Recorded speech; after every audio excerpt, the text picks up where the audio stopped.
How's it going, everyone? My name is Broken Pinky. I am your coach of the Houston Dracos, and welcome to UBL's Gen 9 Invitational from my point of view.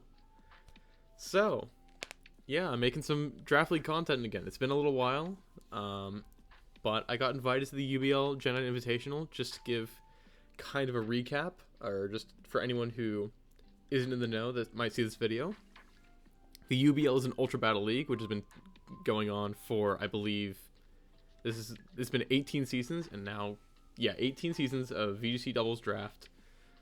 And basically, they said that the 8 most successful players in Gen 9, in like the Scarlet Violet seasons, are going to be invited into an invitational. So the top 8 put into one smaller, miniature season, pretty much. So I was lucky enough to be one of the 8 coaches invited because I had 2 very successful seasons in season, I think, 15 and 16. Or no, 16 and 17, that's the one.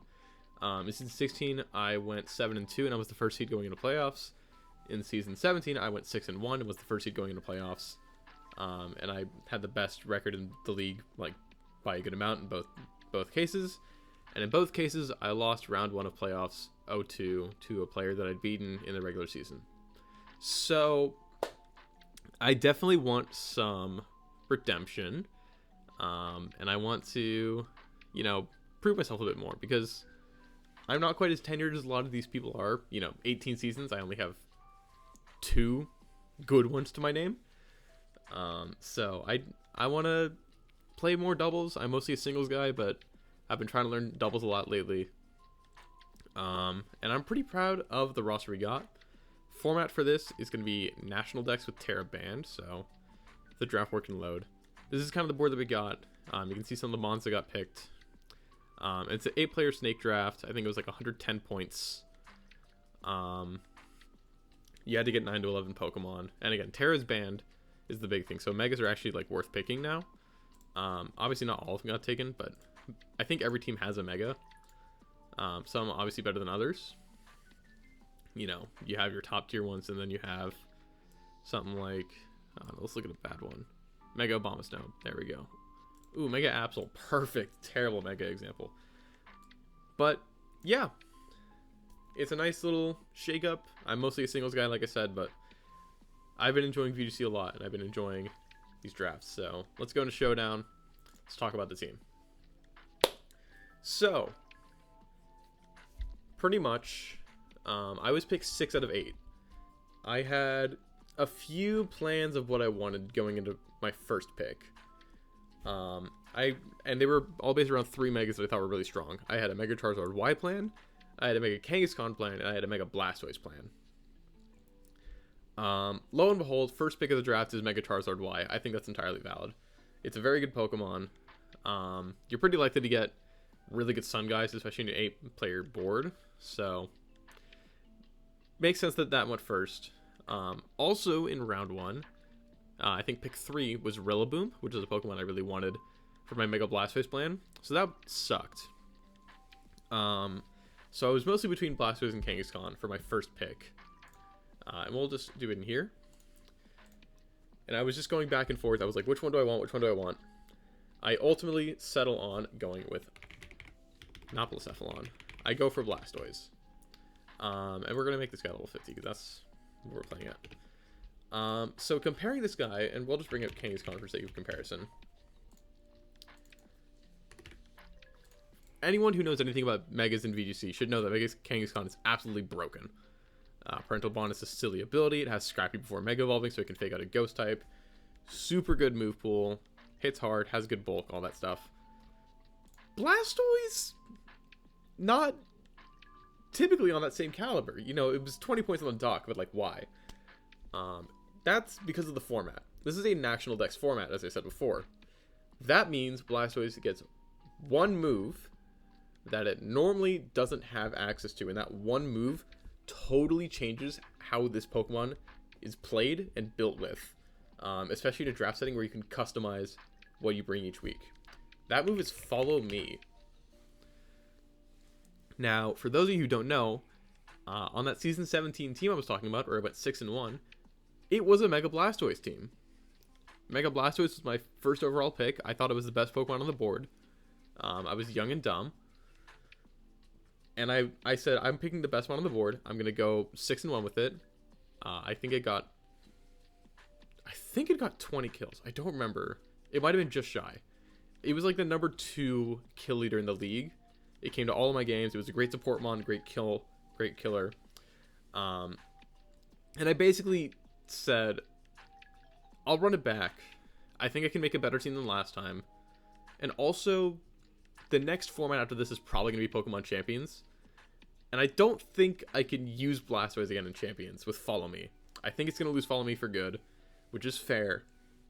It's a broken move on it, on a mon with, these kinds of stats. But Kangaskhan's still going to be around in Champions. And while it's probably going to get nerfed again, I can still use it. And Blastoise can't use the same effect. So because of that, because of scarcity, I decided to pass up on Kangaskhan this time. I went with Blastoise. So aside from Follow Me, what does Blastoise do? Well, Blastoise also gets Fake Out. Fake Out Follow Me is just a staple pretty much every single week. It has Mega Launcher. It hits really hard with fast special attack stat, good bulk, decent physical attack, mediocre speed. This thing's just a giant stat stick. It has crazy moves. It has Dark Pulse, Dragon Pulse, Flash Cannon, Focus Blast, Ice Beam, Scald, Water Pulse. It gets so many good moves. It also gets Shell Smash and even Water Spout. So that's a fun mode I can do if I want to support Blastoise itself. Set up a Shell Smash, click Water Spout, go crazy with, 135 special attack. That's hitting pretty dang hard. But I mean, most weeks it's probably going to be Fake Out, Follow Me, Scald, and some coverage move. Maybe Water Pulse if I really need the damage. But it's just a very consistent, very reliable Pokemon. Good typing of water. And it's incredibly strong. I was really looking forward. I'm really happy that I get to use it again. For sure. It's a really strong Pokemon. But yeah, first pick Blastoise. Pretty self-explanatory. Just a good mon. Once you know about Follow Me. Yeah. So, for pick 2, it's 2 people and then it's back to me.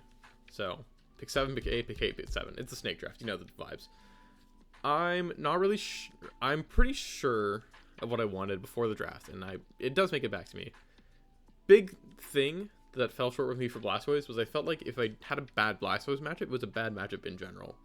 And I wanted to try and avoid that this go around by drafting a lot of Pokemon that could really deal with its counters and also function without Blastoise as support. So, to help deal with those grass types, my next pick is my favorite Pokemon of all time. It is Sneasler. And I'm well aware that Sneasler is not a very popular Pokemon, but I love this thing so much. It has Dire Claw. It's so good. Dire Claw is such a broken move. Poison Touch is a great ability. Unburden is a great ability. These stats are so good. Hits really hard. Has good speed. And you can put a lot of bulk. You can put a lot into bulk if you run Unburden.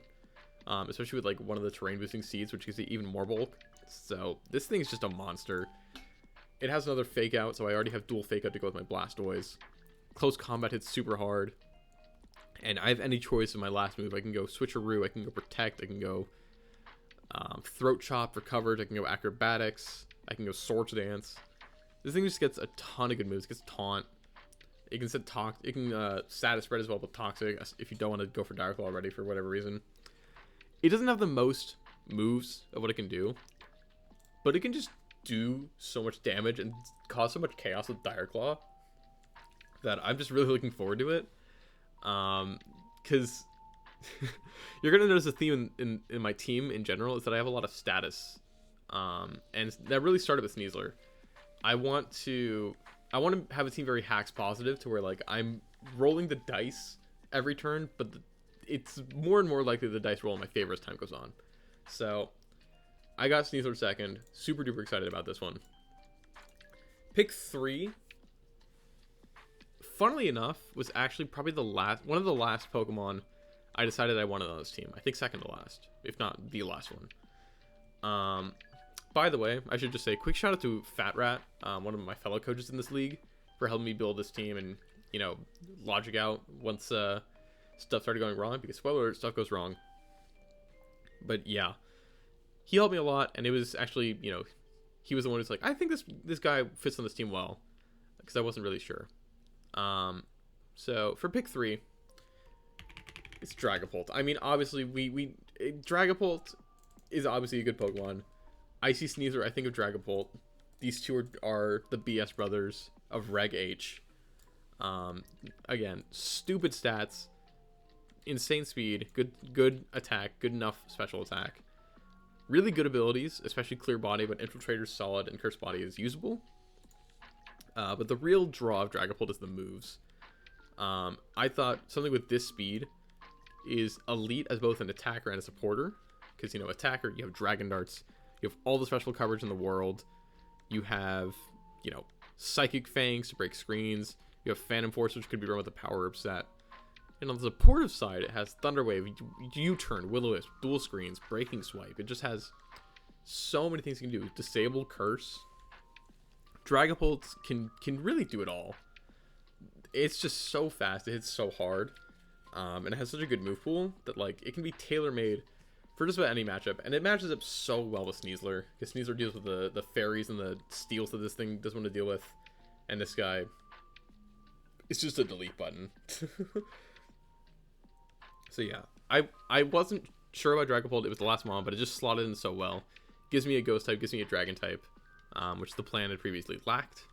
So yeah, Dragapult, definitely a good addition as a round 3 pick. Now our round 4 is where I make a bit of a mistake.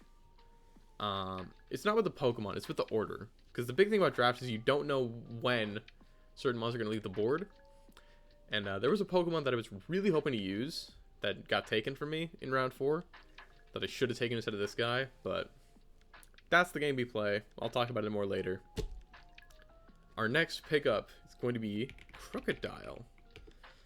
We already have Sneasler to deal with the grass types, so I thought now's a pretty good time to get Crocodile to deal with electrics. Crocodile's a weird Pokemon. It's one of the Pokemon that suffers most from Terra being gone, because Ground Dark is a pretty mediocre defensive type with a ton of weaknesses, and that's not great for an Intimidator. But my logic behind Crocodile is that it's pretty comparable to Landorus Therian. The bulk is like a bit worse, the speed is 1 point better, and the attack looks worse, but high horsepower on Crocodile hits about as hard as Stomping Tantrum on Landorus. So I thought, I've used Landorus before in doubles, it served me pretty well. Let's see how Crocodile goes. Outside of Stab high horsepower, it also gets Stab knockoff. It's a much better user of Taunt than Sneasler. It's a really good for disabling that. And it just has good coverage, close combat. It has Dragon Tail. It has Gunk Shot. There it is. Yeah, Gunk Shot. Rock Slide is a good move as well. Just has good moves, pretty good stats, great ability and Intimidate, good typing. It just does a lot of good things really well. And having Intimidate is just so nice for furthering the defensive profile, partnering with dual screens on the Pult. It's just a good thing to you know, I don't know, to mess around with. Why not? It's a good mon. It's not much more to it than that. But yeah, round 5. My team is very offensive at this point. So at this point, I'm thinking I want a bit more bulk, a bit more supportive capabilities. And to be honest, this pick is very experimental. I'm not sure how this Pokemon's going to do. I've used it in singles and I've loved it. But doubles is a very different game. So we'll see how much I like pick 5 Klefki added to the team. Now, this guy does Prankster Shenanigans, and we love some good Prankster Shenanigans. It's another status spreader with Prankster Thunder Wave. That's a great form of speed control for something like Blastoise or Crocodile, which is not the fastest. It has Prankster Dual Screens. It can imprison a Trick Room as well, which is also really good. This thing just gets a ton of great moves. It also gets access to Rain Dance, which actually pairs up pretty well with my Blastoise if I want to do like Rain Dance and Water Spout stuff. But yeah, this thing just has a lot of good support moves. Switcheroo with the Lagging Tail is also a fun idea I can try. Yeah, this is just an interesting guy. Foul Play is a good move. There's a lot of cool tech you can do with Klefki that I'm really excited to try out, and I don't want to reveal all of it just yet. But if I'm not scared of using this thing in fun ways, trust me, this thing will be used in some fun ways. Obviously, these stats are not the best, but Steel Fairy is a great typing. Prankster's a broken ability. This thing gets a ton of moves. The biggest worry is that it's very passive, which is why I've paired it with a lot of stuff that does a lot of damage, especially having something like that Sneasler and that Crocodile, which hits Steel type so hard, which otherwise would just stonewall this thing. So, yeah. Klefkis are round 5. Now, round 6, this team's already pretty fast with the Sneasler and the Dragapult, but I was a bit worried about other fast modes. And I'm also, I don't know, I feel like I just love Tailwind. I love having speed control. Tailwind's always nice to have. And I'd love to have a flying type that does strong flying type damage. You know, get rid of those grass types a little more for Blastoise. Really clear the way for the rest of this team. I went with Kilowattrel. This is another very experimental pick. I think there's been a lot of Kilowattrel slander ever since I picked up this thing. And I think that's entirely valid because this thing's stats are pretty awful. It has good speed, okay special attack, and everything else is terrible. And on the move pool side, it's not great. It's going to click Tailwind most games. It's going to click Thunderbolt most games. It's going to click Air Slash most games. Unless I'm running Rain Dance on Klefki, you know what I'm saying? But yeah, this thing is just, it's not amazing. But it has some cool stuff. Electrobe is a phenomenal move that it gets. Feather Dance is a fun tech. Growl, I think, hits both foes. Yeah, it lowers foes by 1 stage.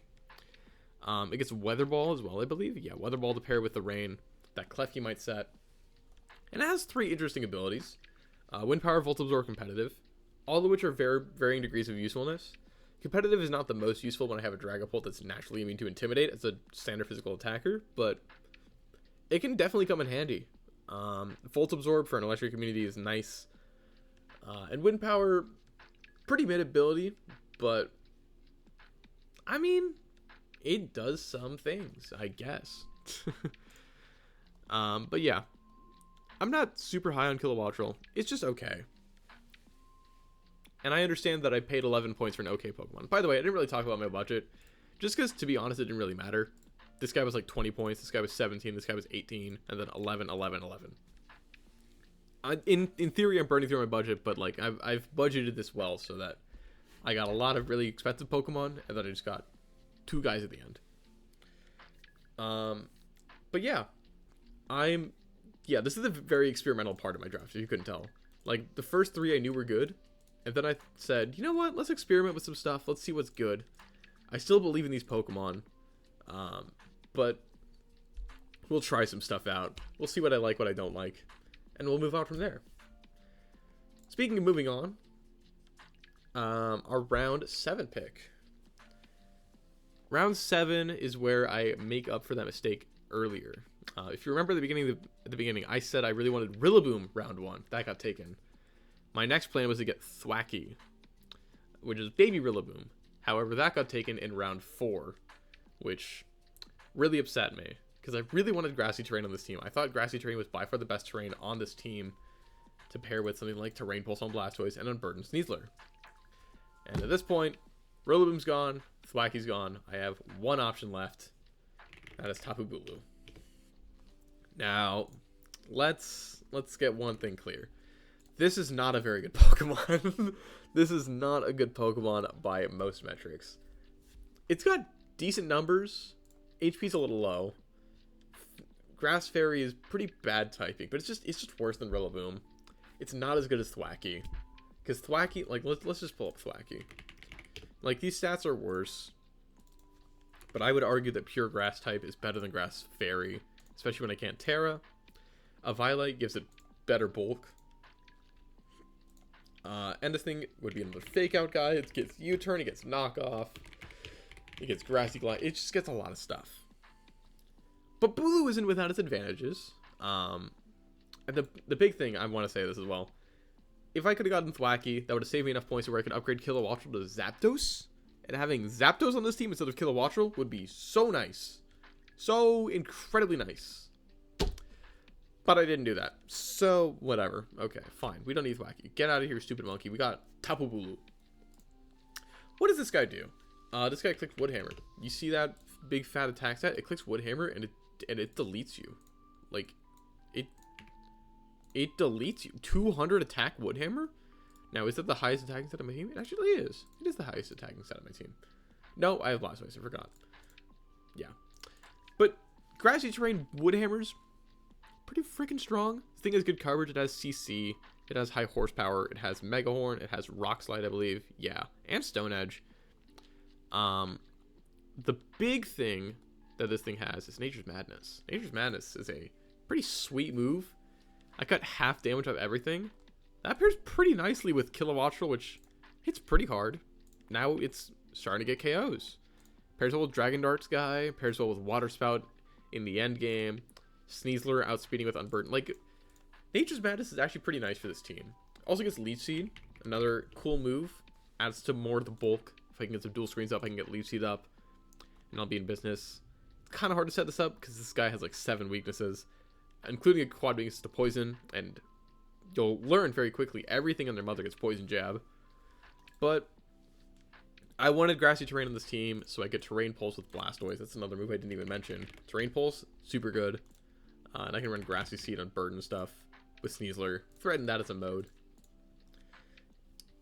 Like, look, I'm not the happiest in the world. I'm not the happiest camper that I have Tapu Bulu on my team. But I have Tapu Bulu on my team. So I'm going to try and make it work. And if I can't make it work, I'll go back to slandering it like I've done for so many years once Rillaboom came out.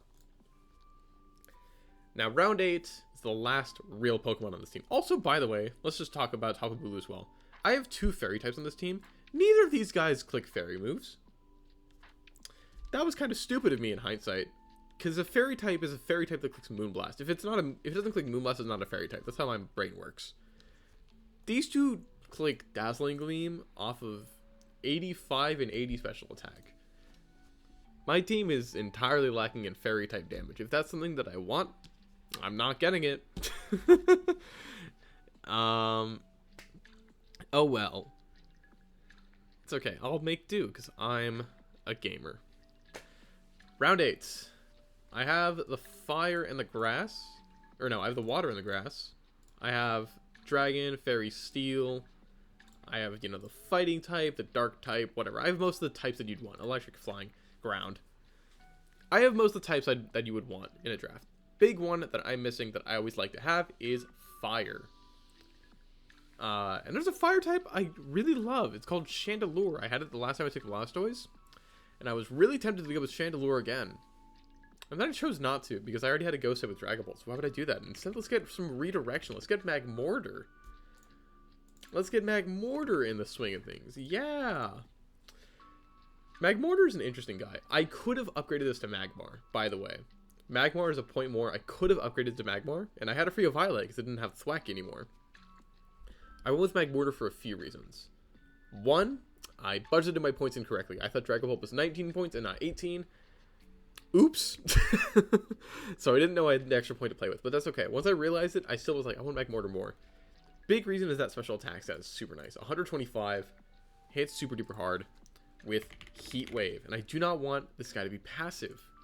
Because if you can just ignore the Magmortar, well, that sucks. And I know what you're saying. How do you ignore a Magmortar when it has Follow Me? I know, whatever. You can't really ignore a Magmar with Follow Me. But there's some times when you don't want to click Follow Me. And you want to do damage. And if I want to do damage, I want Magmortar.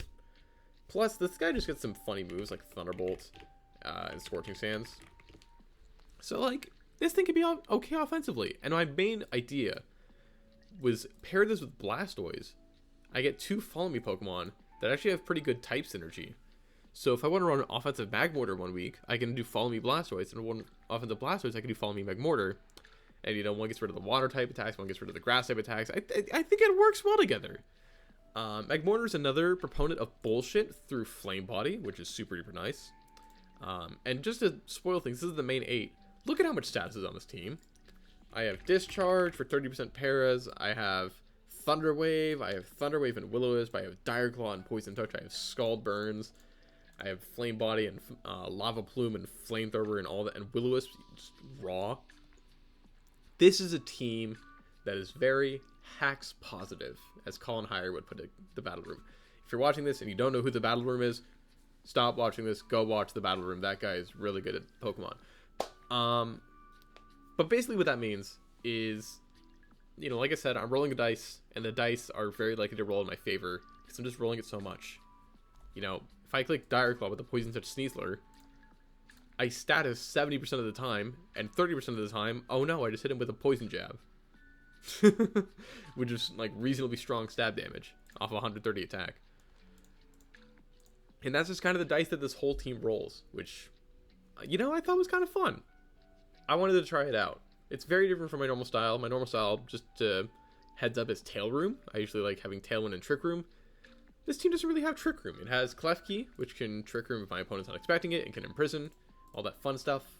But I thought I'd go with, you know, a faster offensive status spam kind of team that could have some bulk to fall back on. That was the main thesis.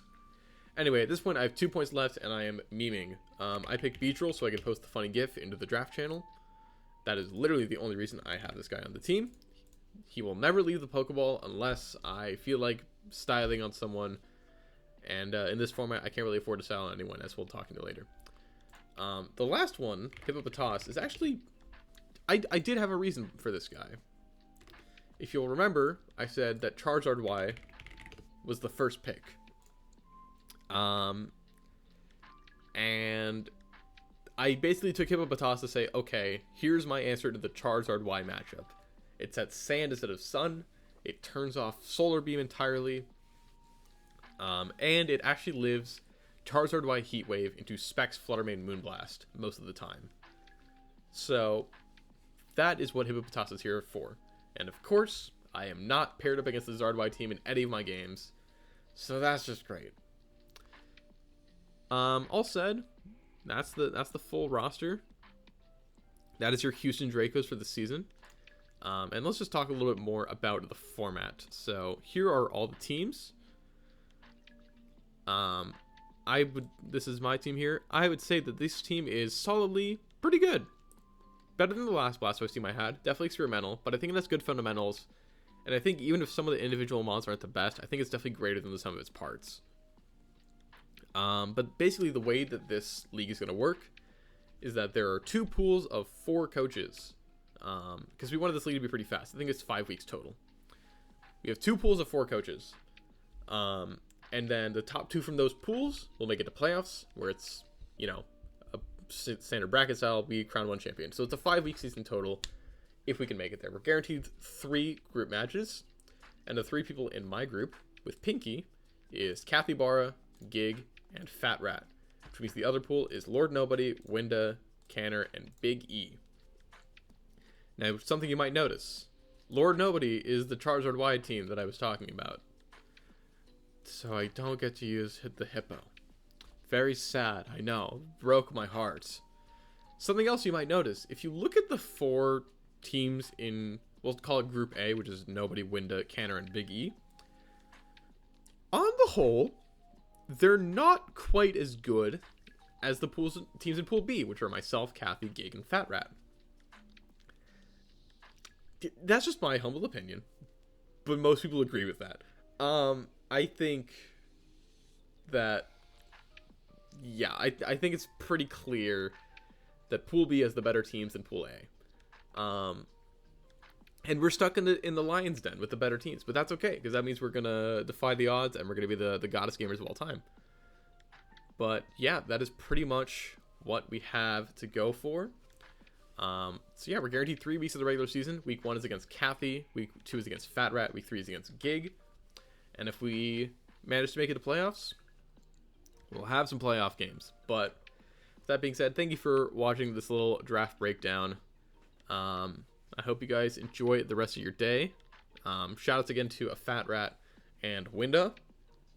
A Fat Rat for helping me build this team, Winda for being the main guy to help me build it for all my games.